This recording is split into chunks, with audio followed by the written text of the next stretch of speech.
오늘 본문은 예수 그리스도께서 귀신 들려 벙어리가 된 한 아이를 고치는 장면을 보도하고 있습니다. 예수님께서는 제자들이 고치지 못한 아이를 고치셨고 제자들은 왜 자신들은 그 귀신을 내어쫓지 못했느냐고 물었습니다. 그들은 이미 주님께로부터 이런 권능을 받았고 또 여러 번 이 일들을 한 적이 있었기 때문에 예수님께 이렇게 물었던 것이죠. 예수님께서는 기도 외에는 이런 류가 나갈 수 없느니라고 말씀하셨습니다. 여기서 류라고 말하는 것은 영어로 kind, 즉 너희가 예전에는 여러 가지 모양으로 귀신을 쫓고 능력을 행하였지만 어떤 일들은 그 일을 감당하기 위해 더 많은 기도가 필요함을 말씀하신 것입니다. 이것은 병자 하나를 다루고 있지만 사실 이것은 신약 성경 전체가 전망하고 있는 그리스도인의 삶의 실제적인 모습이 무엇인가 하는 것을 보여주고 있습니다. 그것은 바로 신자의 영적 현실입니다. 신약 성경 전체를 통해서 신자의 영적인 현실은 바로 영적 전투의 현실로 나타납니다. 물론 우리의 삶의 모든 것이 악령과 성령의 대결인 것처럼 생각해서는 안 됩니다. 우리는 자유로운 의지를 가지고 창조되었고 예수를 믿기 전이나 예수를 믿은 후나 우리는 지극히 자유로운 존재들이고 그래서 주님 앞에 우리의 선택에 대해서 책임을 져야 하는 존재들입니다.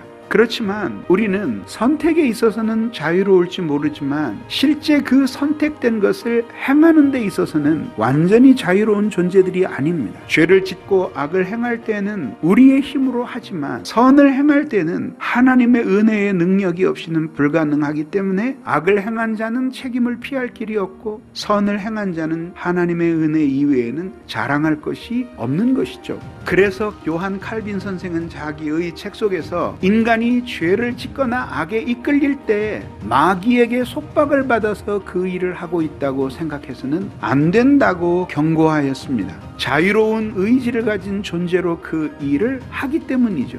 그러나 전체적인 측면에서 보면 우리의 싸움은 영적인 전쟁이고 그리스도인은 바로 이 영적인 전쟁의 불리움을 받은 영적 전사입니다. 성경은 죄의 큰 원천을 세 가지를 들고 있는데 하나는 하늘과 공중에 있는 악의 영들이고 또 하나는 죄악된 세상이고 마지막 하나는 부패한 인간의 마음이에요. 이 셋은 밀접한 관계를 맺으면서 신자의 마음과 내면의 세계의 의지를 압박해서 그래서 그들의 삶과 생각들을 악으로 이끌고 가는 것이죠. 사도 바울은 에베소 교회에 보내는 편지 속에서 그리스도 예수의 다시 머리 되심의 교리를 장엄하게 진술하면서 하나님이 세계를 지으신 뜻과 교회를 세우신 목적, 그 안에서 그리스도인들이 어떻게 이 어두운 세상에서 소명을 따라 살아야 할지를 기록하였습니다. 그리고 맨 마지막에 그는 이렇게 말합니다. 정말로 우리의 씨름은 혈과 육에 속한 것이 아니요 정사와 권세와 이 어둠의 주관자들과 하늘에 있는 악의 영들에 대한 것이라고 선포하였습니다.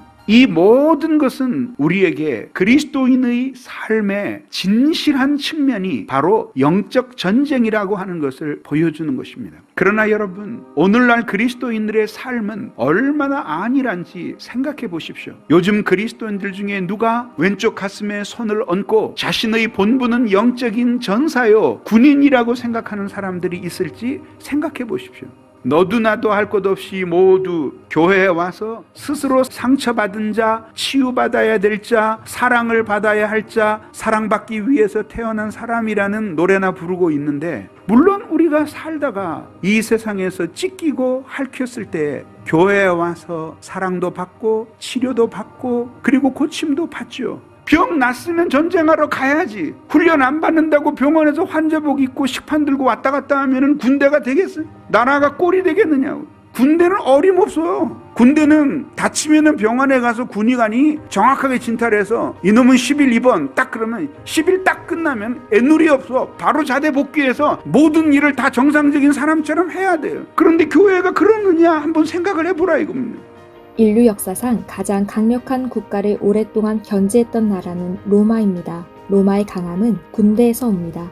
로마 군대의 지휘관은 아무나 되는 게 아닙니다. 지휘관이 될 사람들은 엘리트들로서 어려서부터 철저하게 훈련을 받습니다. 그들은 로마를 위해 장렬하게 죽는 것이 자기의 생애 최고의 영광으로 여깁니다. 그들은 로마에 대해서 존경심을 가진 사람들로서 군대에 배치가 되며 배운 정신대로 자기의 군대를 철저하게 훈련시킵니다. 그래서 동양과 서양의 많은 나라들이 군대의 강함의 개념을 수와 연관시키던 그런 시대에 로마는 그 틀을 깨고 전쟁에 있어서 승패는 수에 의해서 좌우되지 않는다고 믿었고, 그들은 소수정의 부대로 철저한 훈련을 시켜서 뛰어난 군대, 용맹스러운 군대를 만들었습니다. 어떤 역사가는 자신의 글에서 로마 군인들에게 훈련은 피 흘리지 않는 전쟁이었고 전투는 피 흘리는 훈련이었다라고 말했습니다. 이것이 유지되고 있는 동안에는 감히 로마를 넘볼 나라가 없었던 것입니다. 즉, 강력한 군대에 의해서 긴 세월 동안 로마는 평화를 누릴 수 있었습니다.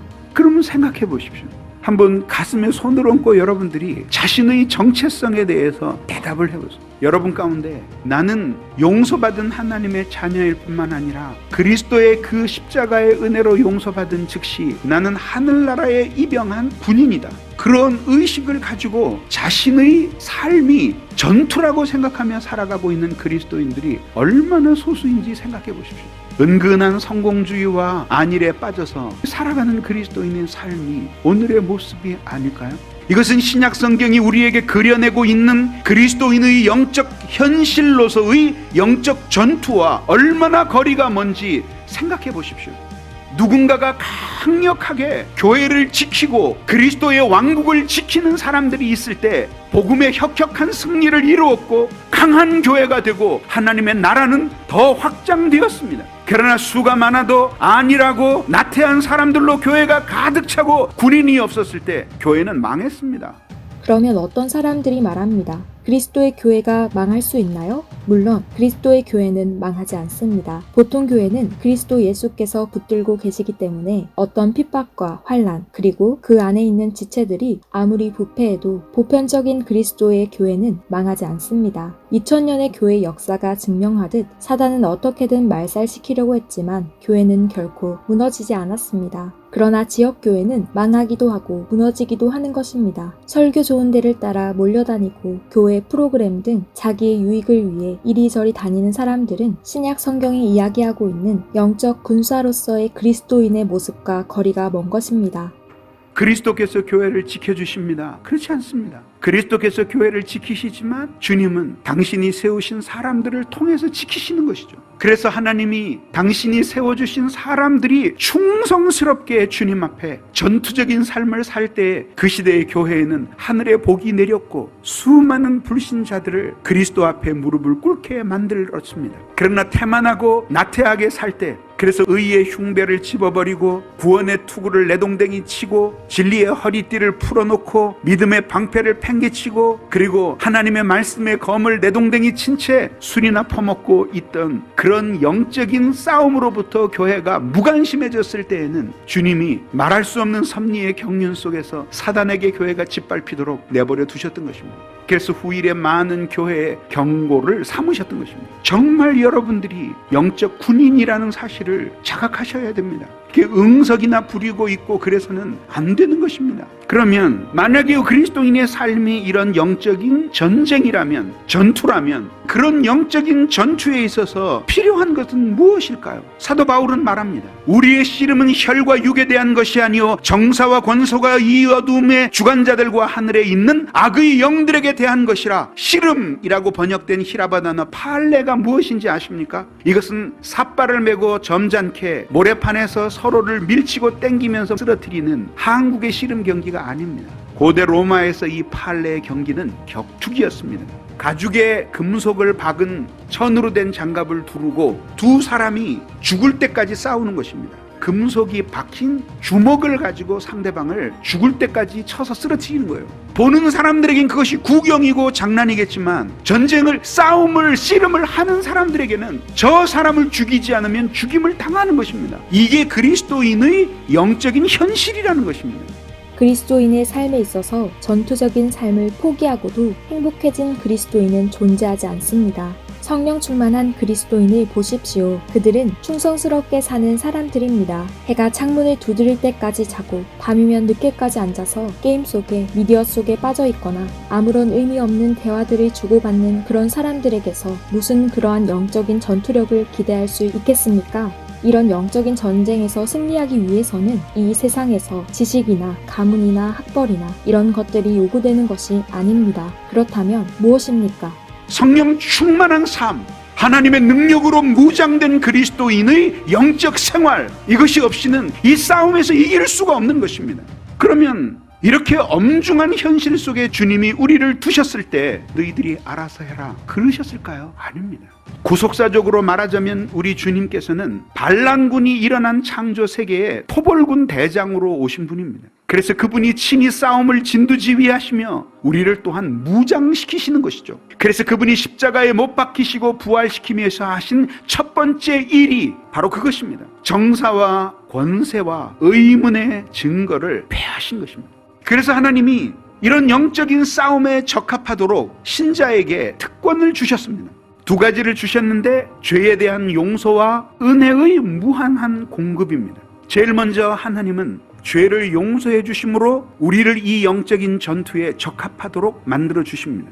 생각해 보십시오. 하나님의 뜻대로 순종하며 살고 주님을 위해서 살아야 할 소명을 느끼면서 충성스럽게 살아가는 그리스도인이 있습니다. 그리고 그의 정서는 하나님을 사랑하는 뜨거움으로 가득 차 있고 그의 의지는 올곧아서 하나님의 뜻대로 살고자 하는 강한 기운을 가지고 있습니다. 그런데 이런 것들이 왜 변하는 것일까요? 예배 시간 내내 껐덕거리고 졸지 않으면 잡생각으로 가득 채우고 혼탁해진 마음으로 예배당을 물러나게 되는 이유 무엇이죠? 예배 시간에 조는 게 뭐가 죄냐고 이렇게 묻고 싶죠? 그 자체는 큰 죄가 아닐지 몰라요. 그러나 이미 여러분들의 그런 태도는 여러분들의 영혼에 빨간 불이 들어왔음을 보여주는 것이고 여러분들의 영혼이 그렇게 되면 언젠가는 여러분 자신도 그렇게 죄에 빠지고 실패하게 되는 것이에요.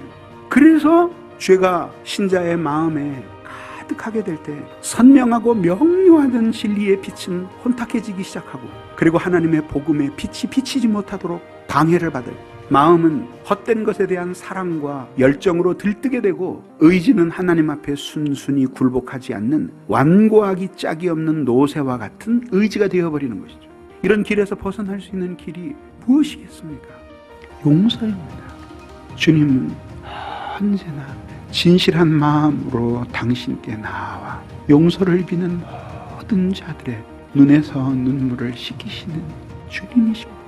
예전에는 그릇 살았으나 다시 바르게 살게 해주시고 예전에는 불황하였으나 단정한 군인으로 만들어주시고 예전에는 방황했으나 갈 길을 찾게끔 만들어주시는 분이시죠. 그래서 제일 먼저 능력을 회복하기를 원한다면 주님 한 분 앞에서 무릎을 꿇고 정직하고 간절하게 자신의 죄를 고백하고 하나님 나를 용서해 주시고 어둠을 뿌리치고 빛 가운데 살 수 있도록 도와달라고 간절히 기도해야 합니다. 그러면 하나님께서는 언제나 다시 용서해 주십니다. 하나님 앞에 용서를 경험한 사람들은 겸손합니다. 왜냐하면 그 용서 때문에 자기가 살아있다는 사실을 알기 때문이죠. 커다란 폭풍이 한국 교회를 강타할 때 그대들은 교회에서 배운 교리를 따라서 그 교회를 모두 끌어안고 그리스도의 몸의 한 부분으로 간절히 기도해야 합니다. 그리고 내가 깨어있는 군사가 아니었기 때문에 그런 일들이 일어났구나 생각하고 마음으로 깊이 아파하고 주님의 마음으로 기도해야 하는 것입니다.